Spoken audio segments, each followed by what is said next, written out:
बिस्मिल्लाहिर्रहमानिर्रहीम। नाज़रीन, पेश खिदमत है प्रोग्राम सदाए कश्मीर और मेरे साथ स्टूडियो में तशरीफ़ रखते हैं राजा कफ़ील अहमद ख़ान साहब, सीनियर साफ़ी।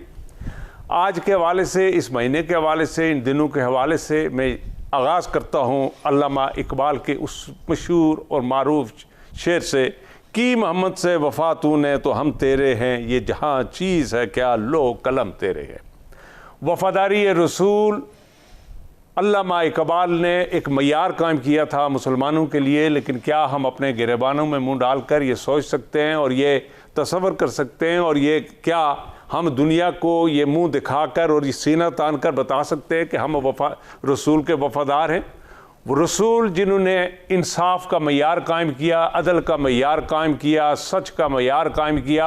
और उस वक्त सच का मयार कायम किया उस वक्त जब ऐलान नबूवत भी नहीं फरमाया था, तो मक्का में बैठकर कुरैश के जो सरदार थे उनके सामने बैठकर सबसे पहले तो पूरे कुरैश की जो मक्का की जो अमानतें थी वो अमीन थे उनके साथ पास पूरे मक्का वाले कुरैश जो हैं वो अमानतें आकर जमा कराते थे। और उसके बाद जब एक दिन उन्होंने तमाम सरदारान कुरैश को बुलाया और फरमाया कि अगर मैं तुम्हें ये बताऊं और कहूं कि इस पहाड़ के पीछे से तुम पर एक बहुत बड़ा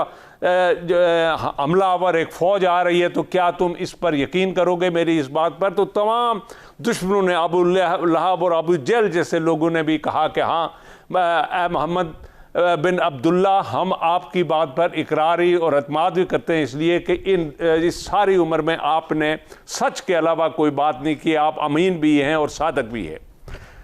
तो उन ऐलान नबूवत यानी 40 साल के बाद ऐलान नबूवत से पहले उनका जो मयार था वो सच था, वो करदार था, वो उसूल थे, वो अदल था। और क्या हम मुसलमान उनके बताए हुए रास्ते पर चल रहे हैं? इस वक्त पूरी दुनिया में पाकिस्तान सच्चाई की जो मयार है, जो पैमाना है, 160 नंबर पर है, और जापान जो मुसलमान नहीं है वो पहले नंबर पर है सच्चाई के हवाले से। क्या हम अपने गिरबानों में हमारे उलमा, हमारे मुसलमान, हमारे भाई जो नमाजी हैं, जो हाफिज़ हैं, जो जितने भी प्रैक्टिसिंग मुसलमान हैं, जो सही मुसलमान हैं, जो आबिद हैं, क्या वो बता सकते हैं कि क्या हमारी खुराक में, हमारी बिज़नेस में, हमारी दोइयों में हम मिलावट नहीं करते, हम झूठ नहीं बोलते, हम ज़ख़ीरा अंदोज़ी नहीं करते, हम नाजायज़ कत्ल नहीं करते, हम लोगों का रास्ता नहीं बंद करते, हम पानी नहीं बंद करते, हम गंदा पानी अपना जो है वो लोगों को पिलाते हैं, लोगों की इंसानी सेहतों से खेलते हैं, इंसानी ज़िंदगियों से खेलते हैं। तो इन तमाम बुराइयों का इस वक्त जो मजमुआ है वो मुसलमानों के गले में एक तोक बनकर लटक रहा है। लेकिन बहरहाल हमें इस हवाले से ख्याल नहीं, लेकिन बहरहाल रसूलुल्लाह सल्लल्लाहु अलैहि वसल्लम की वफ़ादारी के हवाले से हमारे दावे हैं और हमारी हुकूमत ने एक अथॉरिटी का कायम भी किया है। तो हम ये समझते हैं कि शायद इस तरह से कोई एक कदम आगे बढ़ने से कोई आने वाले दिनों में हमारे माशरे में इस्लाह माशरा के हवाले से कोई चीज़ सामने आए, हम सफाई के हवाले से भी दुनिया के सामने सीना तान कर बता सके कि हमारे शहर, हमारे मोहल्ले, हमारे घर, हमारी दुकानें, हमारे कारोबार का जो इदारे हैं वो सारे साफ़ सुथरा हैं, और हमारी मस्जिदें जो हैं वो बिल्कुल वो पनाए अमन है, वहाँ अमन मिलता है, वहाँ लोगों को कत्ल नहीं किया जाता, वहाँ बम धमाके नहीं होते। तो बहरहाल इसके हवाले से मैं ये गुजारिश करूँगा कि आप प्रोग्राम सुने और सुनते हुए आप एक मरतबा आज रसूलुल्लाह सल्लल्लाहु अलैहि वसल्लम की खिदमत में दरूद पेश करें। अल्लाहुम्मा सल्ली अला मुहम्मद व आले मुहम्मद। नाज़रीन, हमारे इसी प्रोग्राम के साथ में अब गुजारिश करूँगा, पिछले दिनों मोहसिन पाकिस्तान डॉक्टर अब्दुल कदीर ख़ान साहब, मैं ये समझता हूँ कि उनका पाकिस्तान पर और पाकिस्तान की सालमियत के हवाले से कायदे आज़म के बाद सबसे बड़ा एहसान है, और उनके लिए भी मेरी ये गुजारिश होगी आप सुनने वालों से कि उनके लिए भी दुआएं मग़फ़िरत करें, इसलिए कि उस शख्स ने हमें आज जो हम सुकून की नींद अपने घरों में सोते हैं तो वो उस शख्स का बड़ा एहसान है। और उसने, लेकिन बहरहाल मरते मरते उस शख्स ने भी ये शिकवा करके गया कि मैं कूफा के शहर में रहता था, कूफियों में रहता था, लोगों ने मेरी खिदमत का वो जो एहसास होना चाहिए था वो इज़्ज़त और वो एहसास नहीं रखा, और बिलखुसूस हमारी लीडरशिप से उनका शिकवा रहा है और वो शिकवा करते हुए हमसे रुखसत हो गए। नाज़रीन, इसी के साथ मैं ये चाहूँगा कि इनको लाने वाले जो जनाब हमारे जो कायद थे जुल्फ़िकार अली भुट्टो शहीद, उनके लिए भी दुआ करें कि उस शख्स की लीडरशिप ने, उस शख्स की विजनरी सोच ने इस शख्स को लाया। ये 38 साल की उम्र के थे जब ये जर्मनी से इनको लाया गया और ये जिम्मेदारी सौंपी गई, वरना ये जो एटॉमिक रिसर्च ये जो इदारा था वो कई सालों से चल रहा था और डॉक्टर मनीर अहमद की सरबराही में चल रहा था। ये गाड़ियाँ, ये इदारे जिस तरह और हमारे मुल्क में हज़ारों इदारे चल रहे हैं वो भी एक चल रहा था, लेकिन बहरहाल इस शख्स ने आकर तो एक सक्सेस स्टोरी बनाई और आज हम सब कौम जो है वो दुनिया के सामने बल्कि अमेरिका के सामने भी सीना तान कर बात करते हैं अपनी कुव्वत के लिहाज से, फौजी कुव्वत के हवाले से, और ये इस शख्स के मरून मिन्नत है। इसी के साथ मैं सरदार सिकंदर अय्याज खान साहब जो हाल ही में हमसे रुखसत हो चुके हैं, उस शख्स की लीडरशिप, उस शख्स की कायदाना सलाहियतें और उस शख्स वो जो मुंतज़िम आला वो शख्स थे आज़ाद कश्मीर की सियासत में, मैं ये समझता हूँ कि अब हमारे यहाँ लीडरशिप में कहतुल रजाली हमारे यहाँ मुडला रही है। हमारे यहाँ कोई लीडर ऐसा नहीं रहा कि जो डिसीजन कर सके यहाँ पर आज़ाद कश्मीर में नहीं बल्कि पूरे पाकिस्तान में। हम ये देख रहे हैं कि अब लीडरशिप के हवाले से हमें कहतुल रजाली का जो सामना है वो पूरी कौम इस वक्त सामना कर रही है। हमारे यहाँ वो उस किस्म के विजनरी विजडम वाले लीडर नहीं है जो फैसले कर सकें, लेकिन मैं ये चाहूँगा कि उनकी एक मुख्तसर सी गुफ्तगू वीडियो की शक्ल में मौजूद है, आप ये सुनिएगा। जो भाई अजीज बुजुर्ग यहाँ पर आए हैं, मैं भी आपसे ये गुजारिश करता हूँ कि अपनी ज़िंदगी में ये ख्याल करें कि हम सब का इंजाम यही है जो आज इस बरादर अजीज का हो रहा है। सरदार सिकंदर अय्याज खान साहब हमसे जो चंद दिन हुए रुखसत हुए, ये सदर भी रहे, ये वज़ीर आज़म भी रहे, और तामीर और तरक्की के हवाले से और डिसीजन मेकिंग के हवाले से और एडमिनिस्ट्रेशन के हवाले से, जो गुड गवर्नेंस के हवाले से, मैं ये समझता हूँ कि ये अपनी मिसाल आप रहे। उसके बाद हमें आज़ाद कश्मीर की हुकूमत में कम अज़ कम इन जैसा डिसीजन मेकर हमारे सामने नहीं आया और हमें देखने को नहीं मिला। मैं इन्हीं के हवाले से और इस सिकंदर अय्याज खान साहब के हवाले से, लेकिन हम अपनी इसी गुफ्तगू को जारी रखते हुए हम आज के अपने इस प्रोग्राम में टूरिज़म के हवाले से और जनाब सरदार तनवीर इलियास साहब से गुफ्तगू करेंगे जो किसी सफ़र में हैं और टेलीफोन लाइन पे हमारे साथ मौजूद होंगे। और उन्हीं के साथ एक नौजवान सहाफ़ी है कामरान नसीम साहब जो बाग से हमें टेलीफोन लाइन पे ज्वाइन करेंगे। तो जी वेलकम राय साहब। ये दो शख्सियात जनाब डॉक्टर कदीर अहमद खान साहब और सरदार सिकंदर अय्याज खान साहब। कदीर खान साहब का तो कोई मुकाबला नहीं, इसलिए कि उन्होंने पाकिस्तान को जिस तरह सेफ़ जोन में वो लेके गए, और मैं आज और हमारी ये जो 22 करोड़ अवाम है जो सुकून की नींद सोते हैं, तो ये उस शख्स को मरून मिन्नत है और उस शख्स ने ये एटॉमिक पावर और ये रिसर्च और ये सारी चीज़ें की। लेकिन बहरहाल उस शख्स का जो डिपार्चर है वो शयान शान नहीं था जो हमारी लीडरशिप ने उन्हें, जिस तरह के डॉक्टर अब्दुल सलाम जो था अपना जो इंडिया का जो प्रेसिडेंट भी रहा, और मोदी ने जाकर जब वो फोत हुआ तो उसको किस तरह से अलविदा किया, उसके जनाजे पर किस तरह शामिल हुआ, किस तरह सलूट उस शख्स ने, ये मोदी ने मारा। लेकिन हमारे यहाँ ये जनाजे पर भी नहीं जा सके। तो इस हवाले से आपका क्या है? बहुत शुक्रिया जी। सबसे पहले तो ईद मिलादुन नबी जो आपने अपने इब्तिदाइया में कहा, तो जो हमें आज का जो दिन जो यानी परसों ईद मिलादुन नबी बनाई जा रही है, तो उसमें जो तकाज़ा करता है कि जो हमें दीन मुस्तफ़ा जो हमें हुज़ूर सल्लल्लाहु ने जो ज़िंदगी है, हम उस पर अमल करने की बजाय अब हमने इसके त्यौहार बना दिया, रैलियाँ निकलेंगी, जुलूस निकालेंगे, और वहाँ पर जो है ना वो सारा यानी आप यूँ कि वो चाइना के मॉडल आ गए, बुत होंगे, और हमने उसको एक नमाश बना दिया। तो तकाज़ा ये करता है कि हम इन रैलियों के बजाय इन जुलूसों के बजाय जो उनकी सीरत थी हम उसके ऊपर अमल करें। ये अरबों खरबों रुपये खर्च करने के बजाय हम उस दिन ये ऐद करें कि जो हमें दीन दिया गया हमारे नबी ने, हम उस पर कितने अमल करते हैं, कितने मुखलिस। और नहीं हमारा तकाज़ा जब हम मुसलमान हैं, जब हम मुसलमान हैं तो फिर उसमें शक वाली बात ही नहीं है कि जो हम उनके उसूलों पर चलेंगे ही तो मुसलमान, अदरवाइज तो फिर तो हम इस्लाम के दायरे से अलग हो जाते हैं। जहाँ तक अब्दुल कदीर खान साहब का ताल्लुक है, इसमें कोई शक नहीं है कि जो डॉक्टर अब्दुल कदीर खान है उसने जो पाकिस्तान का एटमी प्रोग्राम उसको लेकर चले और उसको कामयाबी के साथ किया, और जो पाकिस्तान आज एटमी क़ुव्वत है। और लेकिन लेकिन बिल्कुल आपने वजह फरमाया कि जो उनका सफ़र आखरत यानी जिस तरह का जो होना चाहिए था, या जो उनकी कौम के लिए खिदमत थी, या उनके पाकिस्तान के लिए खिदमत थी, आज जो उन्होंने यानी पाकिस्तान के नाकाबिल तस्खीर क़ुव्वत बनाया, उसका तकाजा ये था कि उसको बहुत वालाना अक़ीदत यानी के साथ वो अलविदा होते। लेकिन हमें अफसोस है कि जो हुकूमत वक्त है, इनको जिस तरह के साथ हैं उनको अलविदा करना चाहिए था, सरकारी तौर पर वो ना कर सके। हमारे सदर हैं, हमारे वज़ीर आज़म साहब हैं, हमारे जो अपोजिशन के लोग हैं, सारे हमें इसको यानी ये हमारे आपको याद होगा कि जो है ना इनके आखिरी दौर में जब इनके ऊपर जब परवेज़ मुशर्रफ ने चार्जशीट किया, कितना अलमनाक और अफसोसनाक दिन था। मुझे छोटा सा ब्रेक लेना है नाज़रीन, और ब्रेक के बाद हम आएंगे तो हम इसी गुफ्तगू को कंटिन्यू रखेंगे, और हमारे साथ सरदार तनवीर इलियास साहब भी होंगे, और हम टूरिज़म के हवाले से डिटेल उनसे गुफ्तगू करेंगे कि वो जो कल साइट सीइंग के लिए अपना वो जो आज़ाद कश्मीर में गए और उनके साथ चंद कंसल्टेंट भी थे, तो मैं समझता हूँ कि 10 सालों में पहली मरतबा कोई सीरियस अटेम्प्ट जो है वो हमें देखने को मिल रहा है। तो नाज़रीन stay with us please.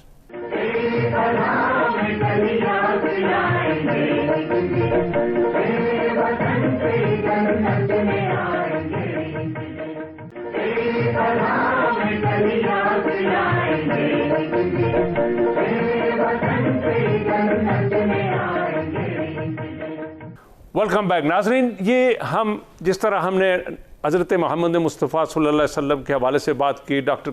Qadeer Ahmad Khan साहब के हवाले से बात की, सरदार सिकंदर याद खान साहब के हवाले से मैंने और राजा साहब ने अपने जो कॉम्प्लीमेंट है वो पेश करने की। हमारे साथ इस वक्त लाइन पर सरदार तनवीर इलियास है। नाज़रीन, पिछले 10 सालों से हम मुसलसल लीडरान से, अपनी वज़ीर आज़मों से ये सुनते आ रहे हैं कि आज़ाद कश्मीर में टूरिज़म का बड़ा पोटेंशल है, हाइड्रो का बड़ा पोटेंशियल है, और हम यहाँ टूरिज़म को लाएंगे, हमारा ये होगा, हमारा वो होगा। लेकिन 10 सालों में हमें अमली तौर पर कोई ऐसी चीज़ देखने को नहीं मिली जिससे हमें सीरियसनेस गवर्नमेंट की नज़र आती, या ये पता चलता कि टूरिज़म की प्रमोशन के लिए कोई जो स्टेप लिए जा रहे हैं वो मुस्बत अंदाज से लिए जा रहे हैं और वो सही डायरेक्शन में है। तो कल जो गुज़श्ता रोज़ सरदार तनवीर इलियास साहब ने अपने जो इलेक्शन में जो वादा किया था, उस हवाले से पहले स्टेप के तौर पर कल वो अपने ज़ाती हेलीकॉप्टर पर वो चंद कंसल्टेंट को साथ लेकर तोलीपीर पे भी गए, गंगा चोटी भी गए, और वो जो हमारी जो बनजोसा लेक है उस पर भी तशरीफ़ ले गए, और इस हवाले से वो एक कम्प्रीहेंसिव प्लान बना रहे हैं। और मेरा ख्याल है, यकीन है कि वो इसी प्लान में बाग के मकाम पर जो दरियाए महल पर जो झील, जो मसनूई झील बनाई जाएगी, उस हवाले से भी आज हमारे साथ ये टेलीफोन लाइन पे मौजूद है और वो बात करेंगे। सरदार साहब अस्सलाम वालेकुम। वालेकुम सलाम शाह जी, आपको और राय साहब को मेरी तरफ से बहुत सलाम। Very kind of you sir, बहुत मेहरबानी आपके इस सफ़र में। लेकिन बहरहाल आपने पहली मरतबा जो कल कंसल्टेंट को लेके गए और आपने ये 3 मेजर साइटें देखी टूरिज्म के हवाले से, नो डाउट कि इनके जो पैरेलल कोई और ऐसी साइट नहीं है। इस हवाले से क्या अपने नाजरीन को बताना चाहेंगे कि मुस्तकबिल में क्या प्रोग्राम है आपके? जी बिल्कुल। एक तो मैं आपसे गुजारिश करूं, जिस तरह आपने अपने इंट्रो में कहा, मैं ये जो हमारा रिवर जो बाग है, इसका भी ये जो हमारे अगर जो कंसल्टेंट है, ये बुनियादी तौर पे एक बहुत नाउन आर्किटेक्ट है, लेकिन मैंने उनसे भी मशावरत की कि यहाँ माजी में गवर्नमेंट ने अगर क्या तो 35 मेगावाट का एक हाइड्रो का प्रोजेक्ट भी अप्रूव किया हुआ है, लेकिन हमारा क्या कॉन्सेप्ट है इस रिवर बाग के हवाले से कि यहाँ पे 1-2 डैम्स की जरूरत है, यहाँ पे वाटर स्पोर्ट्स की जरूरत है, राइट लेफ्ट बहुत अच्छे शैले तामीर हो सकते हैं, खूबसूरत किस्म के आर्ट्स बन सकते हैं, और प्लस हम ये समझते हैं कि ऑर्गेनिक फ्रूट और वेजिटेबल करा के दुनिया आके इसको देखे, और यहाँ का जो उसका पोटेंशियल है, और ये सारे का सारा मेजॉरिटी पानी ये पूरा साल ये रिवर चलता है, और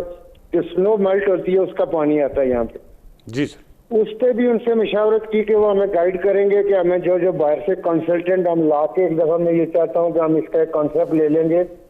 और इसके साथ ये बुनियादी तौर पे वज़ीर आज़म पाकिस्तान का एक विजन है कि 3 से 4 हज़ार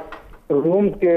होटल का कोई प्रोजेक्ट बनाया जाए, जिसमें एक होटल नहीं हो बल्कि मल्टीपल होटल हो, लेकिन बाहर से डेवलपर आके उसको डेवलप करे, उसके लिए साइट्स देखे। तो इसमें हम बनजोसा, तोलीपीर और गंगा चोटी की साइट्स हमने देखी। हमारे कंसल्टेंट को तोलीपीर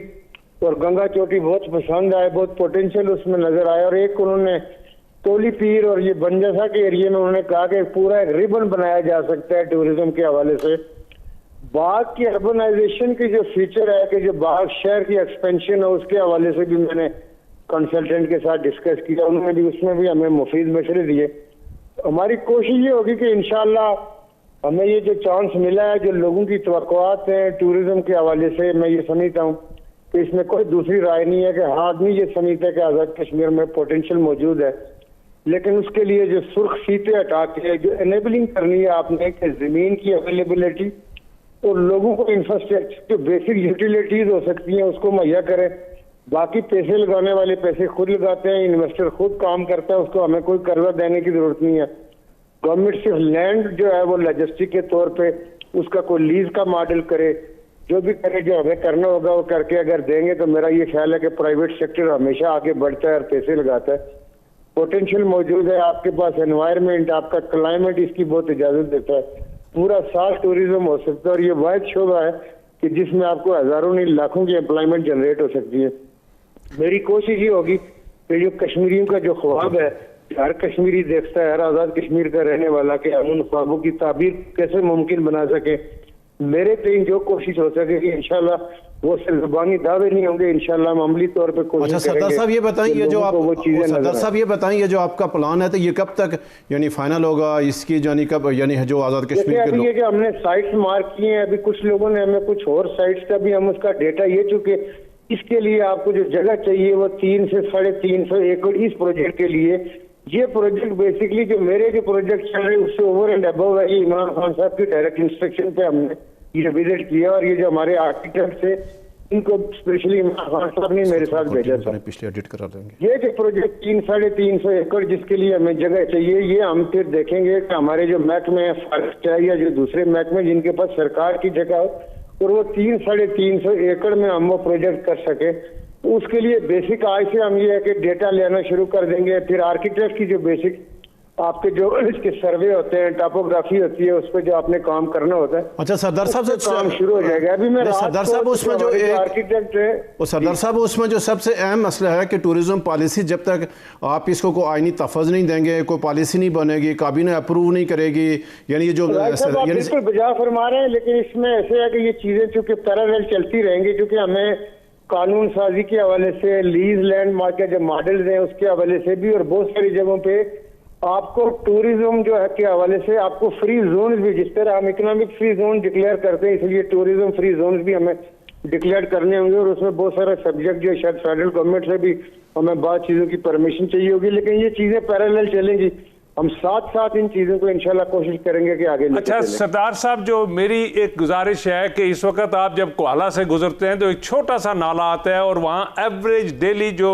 टूरिस्ट पाकिस्तान से विजिट करता है वो 5 से 6 हज़ार गाड़ियाँ जो हम देखते हैं या 3 हज़ार से प्लस ही होती है। उस नाले में लोग जाके बैठते हैं। क्या वजह है कि हम अगर कोई अपनी आर्टिफिशियल झील जो है बाग के किसी भी वेसिनिटी में खुली जगह पर एक बड़ी झील क्रिएट कर लें, चूँकि आप टूरिस्ट को सबसे पहले पहला स्टॉप ओवर देंगे, उसको अट्रैक्शन क्रिएट करेंगे, तो वहाँ से होकर फिर वो ट्रैवल करेगा, वो क्लाइम अप करेगा, गंगा चोटी की तरफ भी जाएगा, तोली पीर की तरफ भी जाएगा, लसडाना की तरफ भी जाएगा, और ये सारी जो एनेबल इन्वायरमेंट जो क्रिएट करेंगे, तो जो सबसे पहला स्टेप है मेरा ख्याल है कि अगर हम गुजारिश करेंगे कि इस तरफ भी अगर ध्यान दिया जाए कि झील फौरी बनाई जाए। और उस बिल्कुल जो कि शादी आप माशाल्लाह बड़े विजनरी हैं, आपने दुनिया देखी है, आप बिल्कुल बजा फरमा रहे हैं। मैं ये कहता हूँ अपनी जो महकमे इनसे कि जैसे आप लोगों के रास्ते से हटे, सीटे हटे, प्राइवेट सेक्टर खुद पैसे लगाता है, वो काम करता है और वो गवर्नमेंट के एक्सटेंडेड आर्म बन जाते हैं। दुनिया सारी में जो डेवलपर होता है या प्राइवेट जो डेवलपमेंट करते हैं उनको हुकूमतें अपने एक्सटेंडेड आर्म समझते हैं, क्योंकि जो काम गवर्नमेंट को करना होता है वो डेवलपर करके देता है। जी बिल्कुल। उसके लिए ये है कि आप उसके रास्ते से फीते हटाएं, उसकी एनेबलिंग कर दें, वो बाकी काम खुद करेगा। तो ये सारे जो पोटेंशियल हैं जहाँ जहाँ पे भी आपके लॉन्ग जो डेस्टिनेशन है उन तक पहुंचने के लिए किसी भी जगह पे कोई झील बनानी है या कोई और टूरिस्ट ऐसा स्पॉट्स या हमें अट्रैक्शन जो पैदा की जा सकेंगी, इंशाल्लाह इस दौर में मेरी कोशिश ये होगी, क्योंकि आप आपसे हाल हैं कि मैं ज्यादातर अमल पे यकीन रखता हूँ और इंशाल्लाह अमली तौर पे कुछ ऐसा करके दिखाएंगे कि लोग कहेंगे कि जी बयानात तो माजी में भी हमने बड़े देखे पढ़े, लेकिन ये कि अमली तौर पे कुछ सामने आए तो हम कुछ अमली तौर पे करेंगे तो लोगों के सामने सुरखरू होंगे। सरदार साहब थैंक यू वेरी मच। चूंकि आप सफ़र में हैं, हम आपको ज़्यादा रोकते नहीं है। नाजरीन, ये थे सरदार तनवीर इलियास खान साहब, हमारे साथ टेलीफोन लाइन पे मौजूद थे। मैंने पिछले दिनों अपने एक आर्टिकल में भी और सोशल मीडिया पे भी ये तहरीर किया था कि जब तक हमारे वज़ीर आज़म आज़ाद कश्मीर से ये गुजारिश की थी कि पाकिस्तान में भी इस वक्त जो जंगीर तरीन थे वो एक बड़े विजनरी और सक्सेसफुल बिजनेसमैन थे, लेकिन बहरहाल साजिशों ने उनको कारण कर दिया और आज वो छुपते फिर रहे हैं। आज़ाद कश्मीर में तनवीर इलियास खान साहब के हवाले से भी हम कम अज़ कम थोड़े खौफजदा हैं, और अगर सरदार अब्दुल कयूम नियाज़ी साहब इस तरफ ध्यान नहीं देंगे और इस पोटेंशियल यानी इस विजनरी आदमी से, सरदार तनवीर इलियास से वो काम नहीं लेंगे जिसमें ये एक्सपर्ट हैं, जिसमें ये काम डिलीवर कर सकते हैं, ये सक्सेस स्टोरी हमें बनाकर दे सकते हैं, और टूरिज्म को की डेवलपमेंट के हवाले से ये बहुत सारे काम कर सकते हैं, और जेब से खर्च करके ये जा सकते हैं, ये अपने कंसल्टेंट को ले जा सकते हैं, ये पॉलिसीज़ पर अमल दरामद कर सकते हैं, और लोग इनकी ज़बान पर, इनकी कमिटमेंट पर अमल करते हुए, एतमाद करते हुए लोग पैसा खर्च करेंगे। तो क्या हुकूमत आज़ाद कश्मीर इनकी खिदमात लेने पर सीरियस है? इसी पर हम छोटा सा ब्रेक लेते हैं और ब्रेक से वापस आकर हम तफसीलन इसी पे गुफ्तगू करेंगे और राय साहब से इनपुट लेंगे। Stay with us please.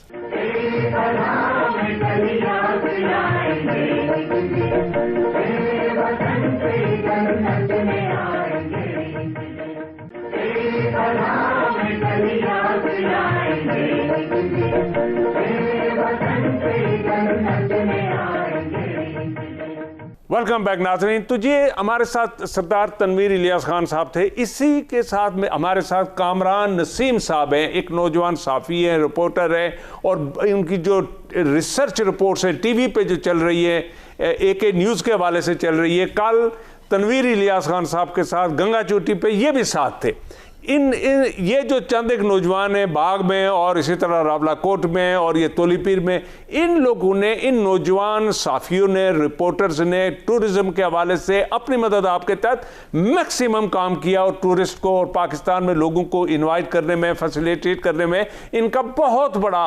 मैं समझता हूँ कि कंट्रीब्यूशन है। तो कामरान साहब अस्सलाम वालेकुम। वालेकुम सलाम sir. Thank you very much कि आपने हमें टाइम दिया, बहुत मेहरबानी। आप चूँकि नौजवान रिपोर्टर हैं, साफ़ी हैं, कल आप तनवीर इलियास साहब के साथ थे, और अभी सरदार साहब ने भी हमारे साथ टेलीफोन पे जो कहीं सफ़र में है, तो कल उन्होंने जो विज़िट किया गंगा चोटी को, तोलीपीर को और बनजौसा लेक को, और उस हवाले से और बाग में जो एक मसनूई झील बनाने के हवाले से उनसे जो गुफ्तगू हुई, तो इस हवाले से ज़रा आप भी अपनी इनपुट दें। चूँकि कल आप उनके साथ थे, तो आपने क्या ऑब्ज़र्व किया कि कितनी एक सीरियसनेस है? चूँकि हम गुज़श्ता 10 सालों से इन लीडरों से ये तो सुन रहे हैं कि जी टूरिज़्म पे बड़ा हम काम कर रहे हैं, लाखों टूरिस्ट आएंगे, फलां आएगा, लेकिन वहाँ हम आज तक एक वाशरूम नहीं बना सके, पानी का एक वो जो पानी का वो एक नलका वहाँ नहीं लगा सके कि लोग आके साफ पानी पी सकें या वाशरूम इस्तेमाल कर सकें। आपके क्या इस हवाले से इनपुट है? जी सर, बहुत शुक्रिया, आपने मेरे व्यूज लिए। मैं मौजूद था कल सरदार तनवीर इलियास खान साहब के साथ गंगा चोटी के मुकाम पे, और जो आप फर्क पूछ रहे हैं, सरदार तनवीर इलियास खान का हेलीकॉप्टर इलेक्शन कैंपेन के दौरान भी बाग में घूमता रहा, और उन्होंने बाग में बहुत सारे वादे भी किए थे इस इलेक्शन कैंपेन के दौरान। और कल जो उनका हेलीकॉप्टर और वो खुद आए, तो वो उस इलेक्शन के बाद, हुकूमत बनने के बाद वो बाग में आए, उनके साथ जो शख्सियत मौजूद थी और जो बात उन्होंने बताई कि जिस मकसद के लिए वो आए, तो एक जोश और खरोश था। और बाग के अंदर टूरिज्म के हवाले से अगर हम ये कहें कि जिस विजन का वो इजहार अपने इलेक्शन कैंपेन में करते रहे, तो उसकी तकमील के लिए एक नुक्ता आगाज था। और बड़े पैमाने पे उन्होंने जो 2-3 जगह विजिट की आज़ाद कश्मीर की, तो जो हमने उनका इंटरव्यू किया सरदार तनवीर इलियास खान का भी और टोनी एशाई का भी, जो उनके साथ आर्किटेक्ट मौजूद थे, उसमें 2 पॉजिटिव बातें जो हमें मिली हैं। पहली तो टोनी एशाई ने ये कहा कि इन 3-4 जगहों को जिनको हमने आज विजिट किया, इनमें सबसे सूटेबल जो जगह है वो गंगा चोटी है। जब हमने उसकी वजह पूछी कि जगह तो तकरीबन सारी एक जैसी हैं, आप इसको कैसे सूटेबल समझते हैं, तो उन्होंने कहा कि वजीर आजम पाकिस्तान जनाब इमरान खान का एक विजन है। उन्होंने हमें ये बात कही कि आप जो कुछ मर्जी बनाएं, लेकिन दरख्त कोई नहीं काट सकते, कम से कम दरख्त आप काटेंगे। तो गंगा चोटी का वो जो मकाम है जहाँ पे ग्राउंड है, आप खुद भी यहाँ के रहने वाले हैं, आप जानते हैं, उन्होंने उस जगह को इसलिए सूटेबल करार दिया कि इस जगह पे इस तरह का जो माहौलियाती जो असरअंदाज जो चीजें हो सकती हैं, उनमें बहुत कमी होगी। दूसरा जो मैंने उनसे सवाल किया कि जब आप यहाँ पे इन्वेस्टर्स को लाएंगे, बिल्डर्स को लाएंगे, वो यहाँ पे इन्वेस्टमेंट करेंगे, तो जो लोकल लोग हैं, यहाँ के जो मकामी आबादी है, उनके कुछ रिजर्वेशन भी हैं, ज़ाहिर है तहफ़्फ़ुज़ात भी हैं, उनके लिए क्या इंसेंटिव है, उनके लिए कोई रोजगार है, उनके लिए कोई चीज़ है। तो उसके ऊपर उन्होंने बड़ा पॉजिटिव जो है उनका जवाब था टोनी एशाई का, और उन्होंने ये बात कही कि बिल्डर्स आएंगे, इन्वेस्टर्स आएंगे, लेकिन रोजगार जो है वो लोकल लोगों को मिलेगा। तो मैं ये समझता हूँ कि इस हवाले से ये दोनों बड़ी पॉजिटिव चीजें थी। और जो मकामी लोग, क्योंकि सरदार तनवीर इलियास खान की ये कॉन्स्टिट्यूंसी है, उनके लोग वहाँ पे मौजूद थे, उनके वोटर्स मौजूद थे, चाहने वाले मौजूद थे, उन तमाम लोगों का जोश जज्बा और उनकी ख्वाहिश भी यही थी कि मकामी लोगों को इसमें ज्यादा से ज्यादा जो हिस्सा दिया जाए। और मैंने कामरान साहब बहुत मेहरबानी, कामरान साहब थैंक यू वेरी मच, आप हमारे साथ रहे। ये थे कामरान नसीम साहब, नौजवान साफ़ी हैं और टूरिज़्म के हवाले से और वहाँ की जो जितना रिसर्च वर्क है टूरिज़्म के हवाले से इनकी बड़ी कंट्रीब्यूशन है। ये 2-3 साथी है और ये टूरिज़्म के हवाले से बड़ा काम कर रहे हैं। हैट्स ऑफ, हम ऐसे साथियों को, ऐसे नौजवान साफ़ियों को सलाम पेश करते हैं। राय साहब, मैं ये समझता हूँ कि साफ़ियों में भी इनकी बड़ी कंट्रीब्यूशन है कि यह अपने खर्च से, अपनी मदद आपके तहत ये इन मोटरसाइकिलों पर और ये जाकर वीडियो बनाते हैं, ये स्टोरी डेवलप करते हैं और वो शेयर करते हैं, फिर वो सोशल मीडिया पर वो शेयर करते हैं, वो ऑन एयर होती हैं और उनकी ये रिपोर्टिंग को देखकर सुनते हुए बहुत सारे टूरिस्ट आज़ाद कश्मीर की तरफ अट्रैक्ट हो रहे हैं, जा रहे हैं। हमने अपने यानी गुज़श्ता 6-7 साल से यानी सताए कश्मीर में हमने भरपूर कोशिश की कि जो हमारा आज़ाद कश्मीर का अपॉर्चुनिटी यानी टूरिज़्म है, हम उसको और अपना किरदार अदा करें। तो ये जो सबसे अहम जो रुकावट आती है कि जब तक आपके पास कोई वाज़े पॉलिसी नहीं आएगी, उसमें से आईनी तहफ़्फ़ुज़ नहीं होगा, तो आप वहाँ सरमाकारी नहीं कर सकेंगे। वहाँ फिर तफसाद आते हैं और फिर वहाँ लोगों का खदशा हो जाता है मकामी कि कहीं को कब्ज़ा ग्रुप नहीं आ रहा। आपको याद होगा कि 2011 से 2016 में सदुन गली की सारी ज़मीन को अलाट करना शुरू कर दिया था एक सबक वज़ीर साहब ने। तो वहाँ सख्त लोगों ने एहतियात किए थे, मुजाहरे हुए और जाकर लोगों ने आपने कहा गंगा चोटी हमारी है, ज़मीनें हमारी हैं और वहाँ गंगा चोटी किसी को हाथ नहीं लगाने देंगे। तो पहले लोगों को यकीन दानी कराई जाए, ये हुकूमत पहले ज़मीनों को अपने नाम ले, अगर लोगों की है तो फिर हुकूमत कोई आइडेंटिफाई करके उसके प्लाट बनाकर उसको ओपन एक्सेस करे, यानी पॉलिसी बनाकर दे ताकि उसको आईनी तहफ़्फ़ुज़ भी हो। अगर आप अगर वहाँ अगर 8-10 करोड़ रुपया लगाते हैं तो उसको पहले आईनी तहफ़्फ़ुज़ मिलना चाहिए। तो सबसे अहम बात यह है कि तनवीर इलियास साहब पहले टूरिज़म पॉलिसी को आज़ाद कश्मीर असम्बली से मंजूर कराएं, बाकायदा कमेटी हो और जो एरिया आइडेंटिफाई हो रहे हैं उसमें शफाफियत भी होनी चाहिए साथ, कि कहीं कोई ऐसा ना हो फिर कल उसके मुख्तसर, चूँकि हमारे पास टाइम बहुत मुख्तसर रह गया। इस वक्त इंडिया की जो सूरत हाल है और जो LOC के उस तरफ जो इस वक्त इंडिया हमारे कश्मीर के नौजवानों से, गाँव में बच्चों को घरों से पकड़कर इस वक्त जो वो जुल्म व सितम कर रहे हैं, इस वक्त 15 से 20 नौजवान बच्चे शहीद कर दिए गए हैं और ये 5-7 दिनों से एक मैसिव किस्म का उन्होंने प्लान बनाया। जी आप बहुत इंसान जो मकबूजा कश्मीर है 1 हफ्ते से इंसानी अलमी से दो चार है और भारतीय फ़ौज ने वहाँ मुजाहिदीन के ख़िलाफ़ ऑपरेशन की आड़ में कई गाँवों का यानी 1 हफ्ते से मासरा कर रखा हुआ है। वहाँ नौजवान अभी तो कल उसके ऊपर BBC ने रिपोर्ट दी है कि गुज़श्ता 18 माह के दो कोई 800 के करीब हैं, यानी जो नौजवानों खुदकुशियाँ की हैं, नौजवानों की हैं, ख़वातीन ने की है। तो वहाँ सबसे संगीन इशू है। तो इस पर हुकूमत पाकिस्तान को फौरी तौर पर इसको तवज्जो देनी चाहिए, आलमी सतह पर मसला कश्मीर को उठाना चाहिए और जो क्रैकडाउन जारी है, बदतरीन क्रैकडाउन है, उसको फौरी तौर पर रुकवाना चाहिए। और वहाँ पर जो इंडियन फौज है जब मासरे का दोनों फर्क तमाम बेयकीनी सूरत हाल है। आपका घर आपको शक है कि शायद अगले 5 मिनट बाद आपका घर मुतासर हो सकता है। हमारा जो प्रोग्राम का वक्त ख़त्म हुआ, हम इंशाल्लाह अगले हफ्ते फिर आपके सामने पेश होंगे। उस वक्त तक के लिए आप अपना और इर्द गिर्द रहने वाले लोगों का ख्याल रखिएगा। खुदा हाफ़िज़।